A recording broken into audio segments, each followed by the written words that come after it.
may have tried to tell me, but I didn't bring my phone, and that's how they would have notified me. I know we're actively trying to track that down, as well as Secret Service and the FBI. And so who's investigating now? Our investigation is relatively done. The continuation will be a cooperation between us, the Secret Service, and the FBI. More than likely, federal charges like that would be headed by the FBI. I can't say that for sure, but it's a combination of all three. And I will say the working relationship and the effort that we all, the federal agencies and the sheriff's office, put into this going in was seamless. The communication is great. I have no complaints, and it's certainly, by me telling you it's someone else's investigation, that's just the nature of a federal crime. If they are ever able to prove that it was assassination attempt, and I'm not saying they're going to be able to, but anything like that would be federal. The state crimes are the weapons charges that we arrested him for. Someone posted on social media that both you and he were apparently coincidentally at a premiere of a movie, Line in the Sand, a title like that. You don't know this guy, do you? You've never met him or anything? No, I do not. Okay. I have absolutely no idea. Okay. When you originally stated his name, you said it was Vanastro. So yes, and maybe I just didn't emphasize that enough at the end. So the name that he has given us is Vem Miller. That's what he was booked under. But he had multiple passports and IDs with different names.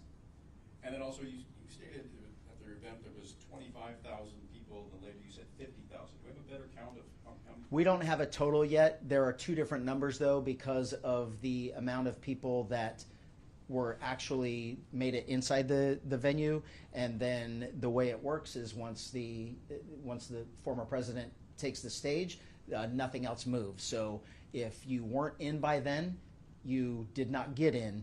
And we do know that there were plenty of pre-screenings that had happened at parking lots before, and we know that there were multiple thousands of people that did not get in based on timing. So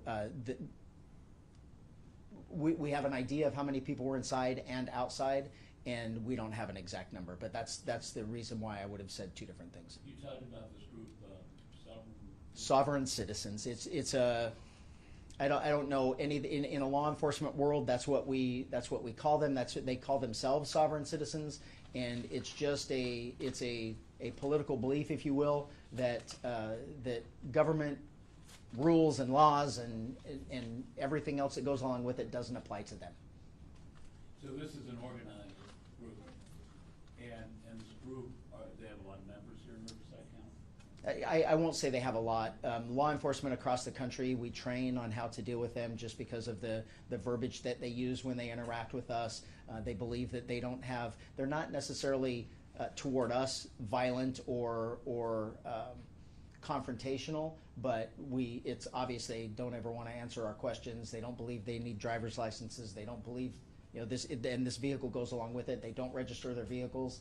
This was an unregistered car that we had to go through VIN number and manufacturer process to verify that it was a legitimate car. It actually did belong to him. It's just, we know it was sold to him. It just was not ever registered. Have they shown a propensity toward violence? Sometimes they do, but I can't say as an organization as a whole, but obviously, like a lot of different groups, bad apples give a group a bad name, and there certainly are people that are, but I'm not going to say that group as a whole is a violent group. And I do understand what you said earlier, that you don't know what this was or what it might have been, but when you see a vehicle with 2 guns, boxes of ammunition, different license plates and passports, and somebody claims to be with this group that you've described as being right-wing, first thing that goes through your mind is what? I need to thank that deputy for doing his job. That was the first thing that went through my mind. And it was like I probably said to somebody or around somebody that's been either printed or reprinted in social media, that I truly do believe that we prevented another assassination attempt.